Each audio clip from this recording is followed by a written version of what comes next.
Hey, welcome. Thank you for joining us today as we continue to talk about inspiring academics. I'm here with Miss Autumn Brinkley and two of our AP Art students, and we're going to start by looking at the AP process. So here at university, we have 8 advanced placement classes, and AP Art is one of those 8 courses.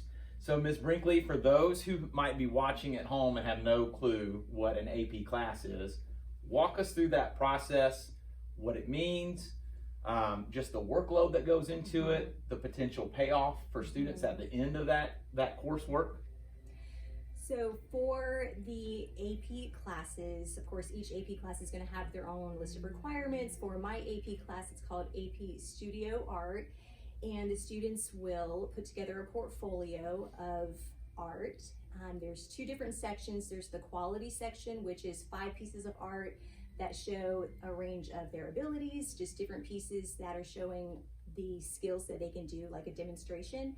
And then the second piece that they will submit is a sustained investigation of their choice. Okay. So it is very rigorous in that the students have to really be willing to apply themselves, really be willing to spend time after school, at home, trying to make sure that they are producing good quality work, because they have about 15 pieces that they'll need to finish before the end of the year. Okay. So once they finish those 15, what happens? right, so the students will, granted that nothing else happens with COVID, Right. they will mail in 5 pieces of art that show just a wide range of the quality of their work. And then we will submit 15 pictures of their work as well. So part of the submission for their portfolio is digital, and then the other part is an actual physical pieces that we'll mail in. So that's Okay. how that works. So let's talk about that for just a second, because obviously this class is not like your traditional art class where students come in, the bell rings, they leave, and class is done for the day. A lot of work being done behind the scenes by these 2 young ladies. So last year, your AP art class was phenomenal in terms of their scores on the AP exam.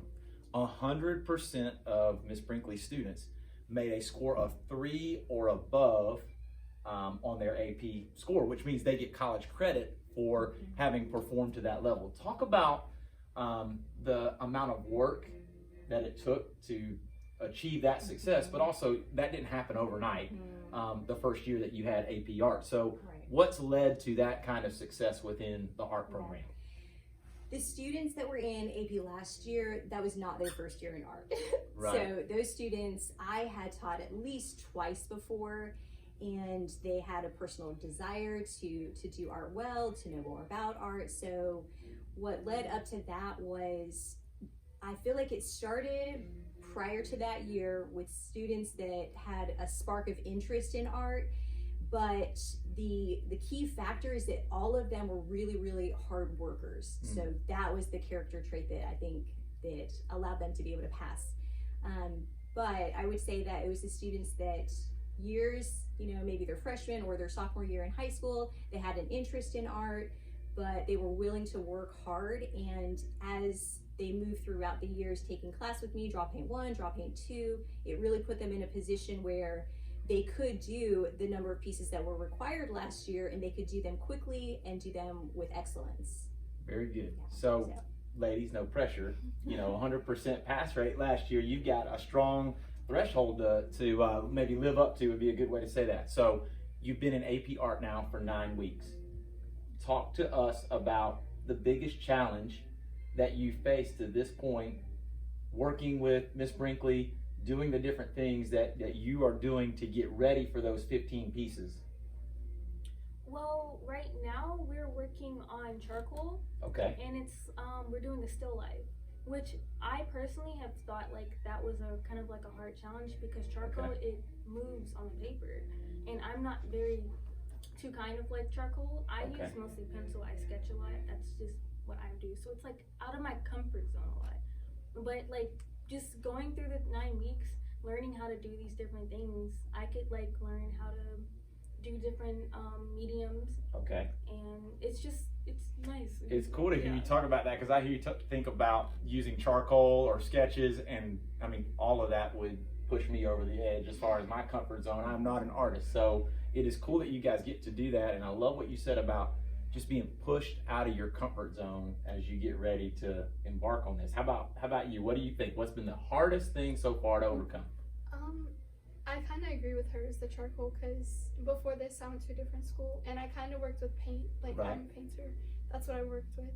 And so coming into here we've used pencil and charcoal so far, and it's kind of difficult because it's a not an easy substance to use. Right. But Ms. Brinkley's helped a lot and has pushed us, so. Good. Well, ladies, we're going to be looking, so you can join me in praying for these students at home. They will take the AP exam in May.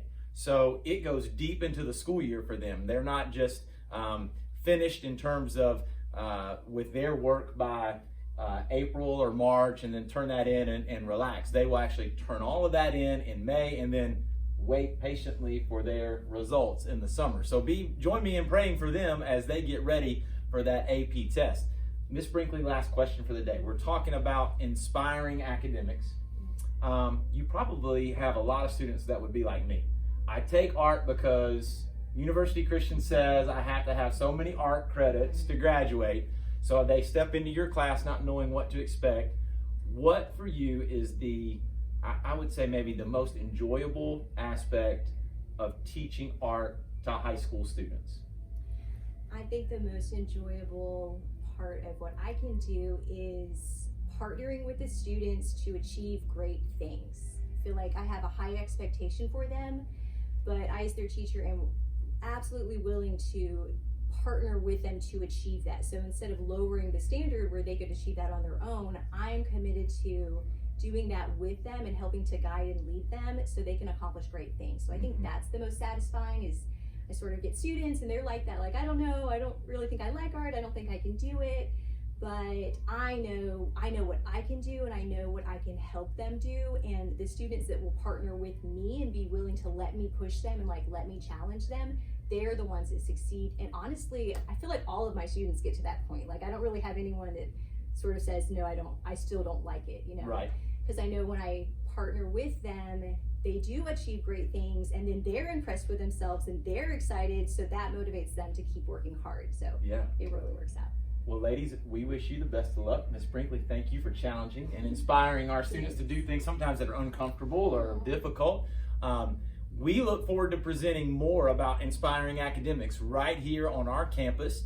But in the meantime, be praying for our students and encourage your students to be involved in advanced placement classes. I know it's difficult, but wow, what a reward, and especially what an accomplishment when they're able to do those hard things and receive the results and the scores that they want to push for such a long period of time. So thank y'all for joining us today.